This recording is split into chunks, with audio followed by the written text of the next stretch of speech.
Hi ಸ್ನೇಹಿತರೆ, ಎಲ್ಲರಿಗೂ ನಮಸ್ಕಾರ. ಕೊಡುತ್ತಾನೋ ಕಡಿಮೆ ಯೂಟ್ಯೂಬ್ ಚಾನಲ್ಗೆ ಸ್ವಾಗತ. ಸ್ನೇಹಿತರೆ, ನಮ್ಮ ಚಾನಲ್ಗೆ ಹೊಸವರ್ಸಾಗಿದ್ದರೆ ದಯವಿಟ್ಟು ಸಬ್ಸ್ಕ್ರೈಬ್ ಮಾಡ್ಕೊಂಡು ಸಪೋರ್ಟ್ ಮಾಡಿ. ಹಾಗೆ ಮುಂದಿನ ದಿನಗಳಲ್ಲೂ ಕೂಡ ಎಲ್ಲ ತರಹದ ಎಜುಕೇಷನಲ್ ಮತ್ತು ಕಾಂಪಿಟೇಟಿವ್ ಎಕ್ಸಾಮ್ಸ್ಗೆ ಸಂಬಂಧಪಟ್ಟ ಮಾಹಿತಿ ಮತ್ತು ತರಗತಿಗಳನ್ನು ನೀಡ್ತಾ ಇರ್ತೀವಿ. ಸಬ್ಸ್ಕ್ರೈಬ್ ಮಾಡಿ, ಅದರ ಜೊತೆಗೆ ಪಕ್ಕದಲ್ಲಿ ಕಾಣಿಸುವಂತಹ ಬೆಲ್ಲೈಕನ್ ಮೇಲೆ ಕ್ಲಿಕ್ ಮಾಡಿ ಅಲ್ಲಿ ಆಲ್ ಅನ್ನೋದನ್ನು ಸೆಲೆಕ್ಟ್ ಮಾಡ್ಕೊಳ್ಳಿ. ಆಗ ಮಾತ್ರ ನಾವು ಹಾಕುವಂಥ ವಿಡಿಯೋಸ್ ನಿಮಗೆ ನೋಟಿಫಿಕೇಷನ್ ಮುಖಾಂತರ ತಲುಪುತ್ತೆ ಅಂತ ಹೇಳ್ತಾ, ಸ್ನೇಹಿತರೆ, EMRSಗೆ ಸಂಬಂಧಪಟ್ಟ ಹಾಗೆ ಎರಡನೇ ಒಂದು ಆಯ್ಕೆ ಪಟ್ಟಿಯನ್ನು ಬಿಡುಗಡೆ ಮಾಡಿರುವಂಥದ್ದು ನೀವು ನೋಡ್ಬೋದಾಗಿರುತ್ತೆ. EMRSಗೆ ಸಂಬಂಧಪಟ್ಟ ಹಾಗೆ ಅಂದರೆ ಏಕಲವ್ಯ ಮಾಡಲ್ ರೆಸಿಡೆನ್ಷಿಯಲ್ ಸ್ಕೂಲ್ಗೆ ಸಂಬಂಧಪಟ್ಟ ಹಾಗೆ ಎರಡನೇ ಒಂದು ಸೀಟನ್ನು ಹಂಚಿಕೆ ಪಟ್ಟಿಯನ್ನು ಬಿಡುಗಡೆ ಮಾಡಿರುವಂಥದ್ದು. ಸೊ ಇವತ್ತು ಬಿಟ್ಟಿರುವಂಥದ್ದು 10/6/2026 ಬಿಡುಗಡೆ ಮಾಡಿದರೆ ನೀವು ಚೆಕ್ ಮಾಡ್ಕೋಬೋದಾಗಿರುತ್ತೆ. ಯಾರೆಲ್ಲ ಆಯ್ಕೆಯಾಗಿದ್ದಾರೆ ಅವರಿಗೆಲ್ಲರಿಗೂ ಕೂಡ ಅಭಿನಂದನೆಗಳನ್ನು ಸಲ್ಲಿಸ್ತಾ, ಹಾಗೆ ಇಲ್ಲಿ ಭಾಳಷ್ಟು ವಿದ್ಯಾರ್ಥಿಗಳು ಕೇಳ್ತಾ ಇದ್ದರೆ, ಸೊ ಹಾಗೆ ಪೇರೆಂಟ್ಸ್ಗಳು ಕಮೆಂಟ್ ಸೆಕ್ಷನ್ ಬಾಕ್ಸ್ ಮೂಲಕ ಕೇಳ್ತಾ ಇದ್ರಿ ಅಂತ ಅಂದರೆ, ಕಳೆದ ಬಾರಿ ಒಂದೇ ಲಿಸ್ಟ್ ಬಿಟ್ಟಿದ್ರು ಅಂತ ನೀವು ಹೇಳ್ತಾ ಇದ್ದೀರಾ. ಸೊ ಕಳೆದ ಬಾರಿ ಒಂದೇ ಲಿಸ್ಟನ್ನು ಬಿಡುಗಡೆ ಮಾಡಿಲ್ಲ, 4 ಲಿಸ್ಟ್ಗಳನ್ನು ಬಿಡುಗಡೆ ಮಾಡಿರುವಂಥದ್ದು.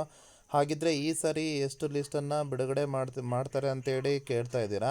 ಸೊ ಈ ಸಾರಿ ಎಷ್ಟು ಬಿಡುಗಡೆ ಮಾಡ್ತಾರೆ ಅಂತಂದರೆ, ಮಾಹಿತಿ ಪುಸ್ತಕದಲ್ಲಿ ಕ್ರೈಸ್ಗೆ ಸಂಬಂಧಪಟ್ಟ ಹಾಗೆ ಮಾಹಿತಿ ಪುಸ್ತಕದಲ್ಲಿ 3 ಅಂತೇಳಿ ಕೊಟ್ಟಿದ್ದಾರೆ. ಅಂದರೆ 3ನೇ ಒಂದು ಆಯ್ಕೆ ಪಟ್ಟಿಯನ್ನು ಬಿಡುಗಡೆ ಮಾಡ್ತೀವಿ. ಅದು ಬ್ರಾಕೆಟಲ್ಲಿ ಕೊಟ್ಟಿರುವಂಥದ್ದು ಕೂಡ ನೀವು ನೋಡ್ಬೋದಾಗಿರುತ್ತೆ. ಅವಶ್ಯವಿದ್ದಲ್ಲಿ ಅಂತೇಳಿ ಮಾತ್ರ ನೀಡಿರುವಂಥದ್ದು. ಆದ್ದರಿಂದ ಸ್ನೇಹಿತರೆ, ಎರಡನೇ ಒಂದು ಆಯ್ಕೆ ಪಟ್ಟಿವರೆಗೂ ಕೂಡ ಬಿಡ್ತಾರೆ. ಸೊ ಅಲ್ಲೇನಾದರೂ ಸೀಟು ಉಳಿಕೆ ಕಂಡರೆ ಮಾತ್ರ 3ನೇ ಒಂದು ಆಯ್ಕೆ ಪಟ್ಟಿಯನ್ನು ಬಿಡುಗಡೆ ಮಾಡ್ತಾರೆ. ಸೊ ಇಲ್ಲಿ ನೀವು ಕೇಳ್ತಾ ಇದ್ದೀರಾ, ನಾನು ವಿತ್ ಪ್ರೂಫ್ ಸಮೇತ ತೋರಿಸ್ತೇನೆ ನೋಡಿ. ಹಿಂದಿನ ವಿವರಗಳಲ್ಲಿ ನೀವು ಚೆಕ್ ಮಾಡಿಕೊಂಡಾಗ ಎಷ್ಟು ಲೀಸ್ಟ್ಗಳನ್ನು ಬಿಟ್ಟಿದ್ರು ಅನ್ನೋದು ಕೂಡ ನೀವು ನೋಡ್ಬೋದಾಗಿರುತ್ತೆ ಕಳೆದ ಬಾರಿ. ಸೊ ಇಲ್ಲಿ 3 ಡಾಟ್ ಕಾಣುತ್ತಲ್ಲ, ಇದ್ರ ಮೇಲೆ ಕ್ಲಿಕ್ ಮಾಡಿ ಹಿಂದಿನ ವರ್ಷದ ವಿವರಗಳು ಅಂತ ಏನಿದೆ, ಸೊ ಅದ್ರ ಮೇಲೆ ಕ್ಲಿಕ್ ಮಾಡಿದಾಗ ಕರ್ನಾಟಕ ವಸತಿ ಶಿಕ್ಷಣ ಸಂಸ್ಥೆಗಳ ಸಂಘ ಪ್ರವೇಶ EMRSಗೆ ಸಂಬಂಧಪಟ್ಟ ಹಾಗೆ ಇದು ಹಿಂದಿನ ವರ್ಷದಾಗಿರುತ್ತೆ. ಸೊ ಆಗ ಚೆಕ್ ಮಾಡಿದಾಗ ನೀವು ಇಲ್ಲಿ ನೋಡ್ಬೋದಾಗಿರುತ್ತೆ 4ನೇ ಒಂದು ಸುತ್ತಿನ ಸೀಟು ಹಂಚಿಕೆ ಪಟ್ಟಿಯವರೆಗೂ ಕೂಡ ಬಿಟ್ಟಿರುವಂಥದ್ದು. ಸೊ ಅಲ್ಲಿ ಸೀಟುಗಳು ಉಳಿಕೆ ಕಂಡಾಗ ಮಾತ್ರ ಏನು ಮಾಡಿದ್ದಾರೆ ಅಂದರೆ 4ನೇ ಒಂದು ಸುತ್ತಿನ ಸೀಟು ಹಂಚಿಕೆ ಪಟ್ಟಿಯನ್ನು ಬಿಡುಗಡೆ ಮಾಡಿರುವಂಥದ್ದು.